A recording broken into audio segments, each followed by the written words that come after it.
Hi friend, আজকে সকাল সকাল মেয়েদেরকে স্কুলে ঢুকিয়ে জগন্নাথ দেব মন্দিরে পুজো দিতে চলে গেলাম। সেটা হচ্ছে মাহেশে।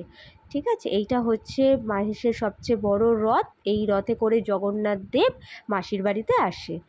তোমরা দেখিয়েছো কত বড় রথ। তারপর আমরা এইটা হচ্ছে ঢোকার রাস্তা জগন্নাথ দেব মন্দিরে। আমরা এই রাস্তা স্মরণ করে ধারে কত লোকজন বসে আছে দেখো। আমরা এই রাস্তার দিক থেকে চলে গেলাম মন্দিরের ভেতরে। প্রথমে মন্দিরের ভেতরে ঢুকেই জগন্নাথ দেবকে দর্শন করলাম। বাইরে থেকে দর্শন করার সুযোগ পেলাম, ভেতরে ঢুকতে পেলাম না। ভেতরে ঢুকতে গেলে এত লম্বা লাইন টপকে ঢুকতে হবে, তাই জন্য প্রথমত চলে গেলাম লম্বা লাইন দিতে। আর আজ সবচেয়ে বড় কথা, আজকে বিপত্তারিণী পুজো, তাই এত বড় লাইন। ঠিক আছে, চলো লাইন টপকে লাইনে দাঁড়িয়ে এইসব ঠাকুর ইয়েগুলোর ছবি তুলছিলাম, পাখিগুলোর ছবি।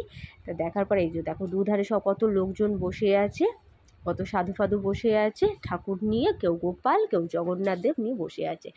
এরপরে দেখো এই দেখতে দেখতে আমরা লাইনের অনেক মুখোমুখি চলে এসেছি, প্রায় মন্দিরের কাছাকাছি। মন্দিরের ভেতরে ঢুকেও গেলাম, কিন্তু ঢুকে গেলে কি হবে ঠিক সেরকমভাবে পুজো দিয়ে উঠতে পারলাম না।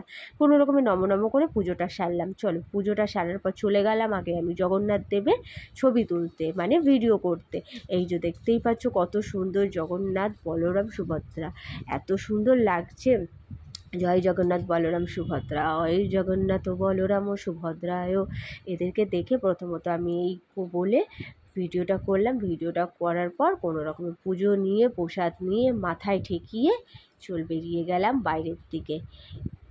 দেখতেই পাচ্ছ বাইরের দিকে বেরিয়ে, বাইরে প্রচণ্ড রোদ ছিল। আগে ঠিক করলাম টোটোয় উঠে ইয়ের দিকে যাব, ঘাটের দিকে যাব। এবার টোটোয়ও উঠে পড়লাম।